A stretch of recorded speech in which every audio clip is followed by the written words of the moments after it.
అందరికీ నమస్కారం అండి. నేను కెతారి అగ్రిటెక్ నుంచి సేల్స్ ఎగ్జిక్యూటివ్‌ని.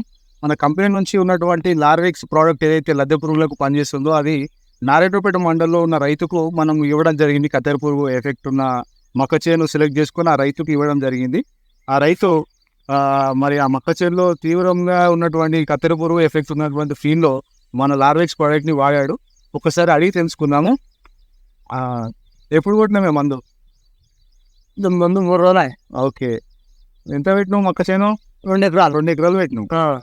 పని చేసిందా మరి పురుగు? మంచిగా పని చేసింది. మొత్తం చచ్చిపోయిందా? చచ్చిపోయింది. మొత్తం నల్లబడిపోయిందా? నల్లబడిపోయింది. ఓకే. ఎట్లా అనిపించింది మందు మరి? మంచిగా అనిపించింది నాకు. ఓకేనా? మరి మొక్క చేను ఇక్కడ వేసిన రైతులందరికీ ఇది వాడుకోవచ్చా మంచిగా? మంచిగా వాడుకోవచ్చు. మంచిగా పురుగు కాడికెళ్ళి మొత్తం నల్లబడిపోయింది. అందులో పురుగు అన్నం ఏం లేకుండా పోయింది. ఎన్ని రోజులలా? 2 రోజులలో అంతా కంప్లీట్ మొత్తం మసి అయిపోయింది. ఓకే. ఆహ్, కాబట్టి ఈ ఈ రైతు చెప్తున్న మాటలేందంటే లార్వెక్స్ ప్రోడక్ట్ ఏదైతే లద్దె పురుగులకు ఇస్తున్నామో ఎక్సలెంట్‌గా బ్రహ్మాండంగా పనిచేసిందని చెప్తున్నాడు ఆయన మాటల్లోనే.